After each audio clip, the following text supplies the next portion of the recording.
और चलिए अब खबरें देखेंगे विस्तार से। दिल्ली एनसीआर में रात भर से रुक रुक कर बारिश का दौर जारी है। लगातार बारिश और हवाओं ने राजधानी का पारा भी गिरा दिया है। बारिश होने की वजह से मौसम बहुत सुहाना हो गया है। लोगों को उमस भरी गर्मी से राहत मिली है। तो मौसम विभाग के मुताबिक आज दिन भर मौसम का मिजाज ऐसा ही बना रहेगा। तो ये तस्वीरें आपको दिखा रहे हैं। दिल्ली एनसीआर में रात भर से रुक रुक कर बारिश हो रही है। लोगों को गर्मी से राहत मिली है और साथ ही मौसम विभाग की तरफ से कहा गया कि अभी मौसम का मिजाज ऐसा ही बना रहेगा।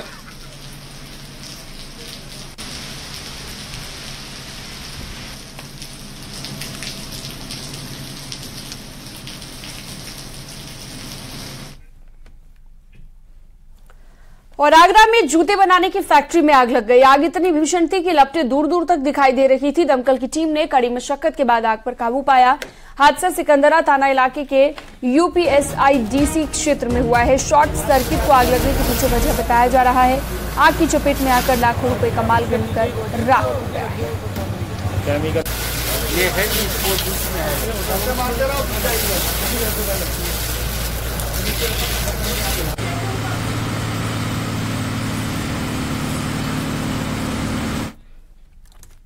ये बीच में फैक्ट्री है, चारों तरफ से कहीं से अन्य साइड से जाने का रास्ता नहीं है, इसलिए थोड़ा सा दिक्कत हो रही है।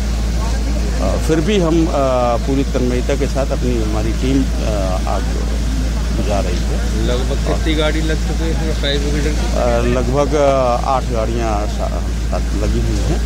नुकसान के आकलन की अगर बात की जाए तो देखिए, नुकसान के आकलन की तो आग बुझने के बाद ही मालिकानों से जानकारी होने के बाद ही हो पाएगा। संत कबीर नगर में बाइक सवार बदमाशों ने पेट्रोल पंप पर लूट की वारदात को अंजाम दिया। लाखों की लूट कर बाइक सवार 4 बदमाश मौके से फरार हो गए। मामला महुली थाना क्षेत्र के कुशवाहा पेट्रोल पंप पर हुआ। शनिवार रात करीब 9 बजे पेट्रोल पंप बंद कर पेट्रोल पंप कर्मचारी ऑफिस में पैसे का कलेक्शन कर रहे थे और तभी बदमाशों ने धावा बोल दिया और लूट की वारदात को अंजाम देकर फरार हो गए। पुलिस सीसीटीवी समेत कई पहलुओं पर जांच कर रही है।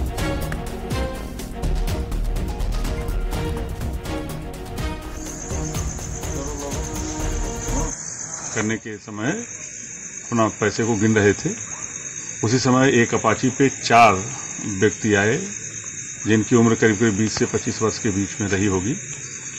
उन्होंने कर्मचारियों के साथ उनको भय दिखाकर, जो कर्मचारियों का अभी तक बताना है कि 3,53,000 रुपये कैश में था, उनको लूट कर बस्ती की तरफ भाग गए हैं। इसकी सूचना पे तत्काल पुलिस फोर्स पहुंची है। बाकी हम लोग सीसीटीवी फुटेज और कैमरे तलाश कर रहे हैं। एफआईआर प्राप्त हो रही है। एफआईआर जैसे प्राप्त होती है एग्जीक्यूटिव कार्रवाई कराई जाएगी। एटा में तेज रफ्तार मैक्स ने सवारियों से भरे ऑटो में टक्कर मार दी और ऑटो सड़क किनारे पलट गया। हादसे में ऑटो ड्राइवर समेत 5 लोग घायल हो गए हैं। हादसा सहावर थाना इलाके के पास हुआ है। ऑटो ड्राइवर की हालत नाजुक बनी हुई है। हादसा बहटा चौराहे के पास हुआ है।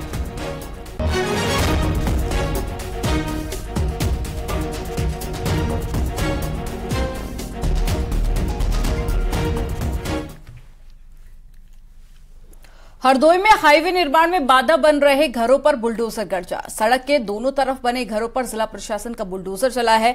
10 से 12 घरों को बुलडोजर से ध्वस्त किया गया। दरअसल संडीला से लेकर हरदोई तक 4 लेन बनाने का काम तेजी से चल रहा है और सड़क किनारे आबादी को हटाया जा रहा है। घरों में रह रहे लोगों को पहले भी नोटिस जारी किया जा चुका था, लेकिन उसके बाद भी घर खाली नहीं किया गया। जिला प्रशासन ने भारी पुलिस बल के साथ में मकान को गिरा दिया।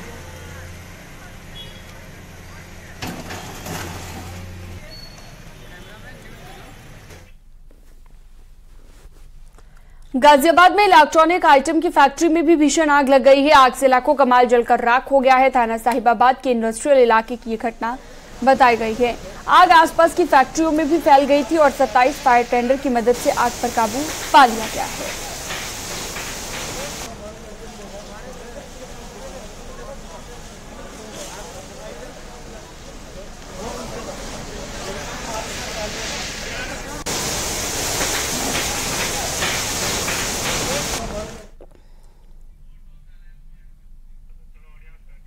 और अगली खबर है अयोध्या से। भगवान राम की नगरी में प्राण प्रतिष्ठा को लेकर युद्ध स्तर पर तैयारी चल रही है। भवन निर्माण समिति के अध्यक्ष नृपेंद्र मिश्रा की अध्यक्षता में राम जन्मभूमि परिसर में भवन निर्माण समिति की बैठक हुई। प्राण प्रतिष्ठा की भव्यता को लेकर विश्व हिंदू परिषद की ओर से केंद्रीय टोली की बैठक हुई। राम जन्मभूमि तीर्थ क्षेत्र ट्रस्ट के महासचिव चंपत राय के अनुसार बैठक में रामलला की प्राण प्रतिष्ठा के मौके पर पूरे देश में राममय वातावरण करने की चर्चा हुई है। उन्होंने बताया कि प्राण प्रतिष्ठा महोत्सव समिति की बैठक 2 दिन तक और चलेगी।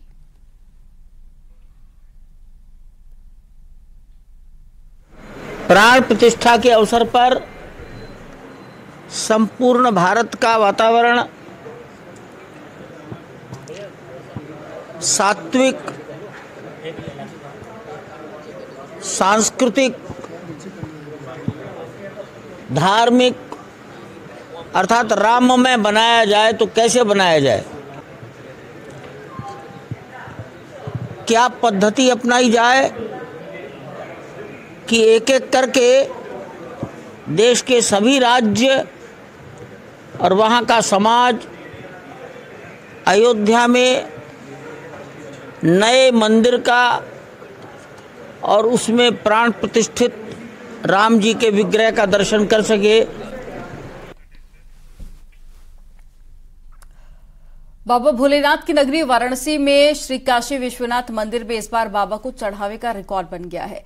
इस बार सावन में देश के कोने कोने से आए श्रद्धालुओं ने बाबा को दिल खोलकर चढ़ावा चढ़ाया और मंदिर प्रशासन की ओर से जारी किए गए चढ़ावे के आंकड़े के मुताबिक बीते 2 महीने में बाबा को 16 करोड़ 89 रुपए का चढ़ावा आया है और ये चढ़ावा पिछले साल की तुलना में करीब 5 गुना ज्यादा है। साल 2022 में सावन में करीब 3 करोड़ 40 लाख रुपए का चढ़ावा काशी विश्वनाथ धाम में चढ़ाया गया था।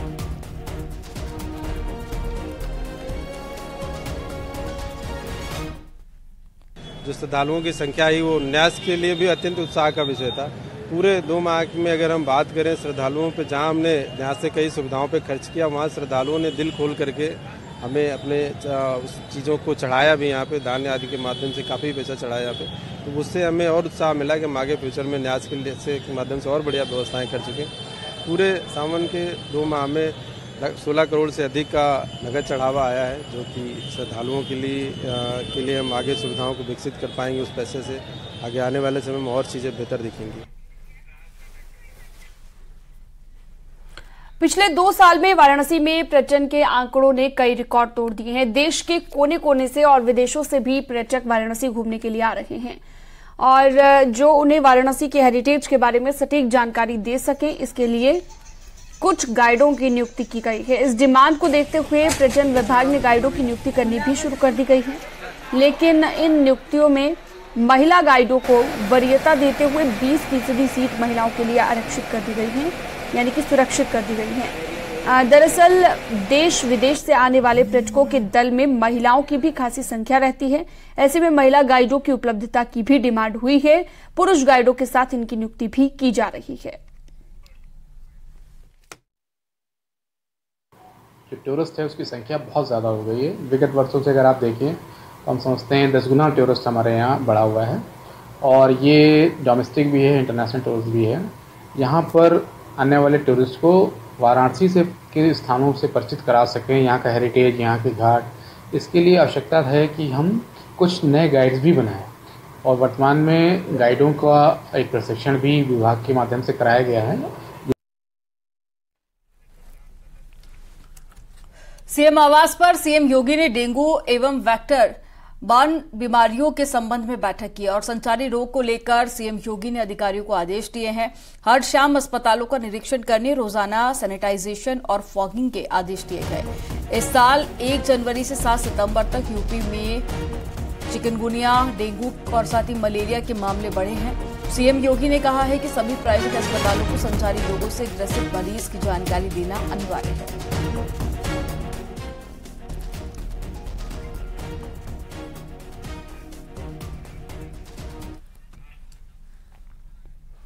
यूपी का एक और सफल मॉडल पूरे देश में लागू होने जा रहा है। यूपी की आकांक्षात्मक ब्लॉकों की निगरानी और नियोजन के लिए शुरू की गई सीएम फेलोशिप योजना नीति आयोग को अब भा गई है।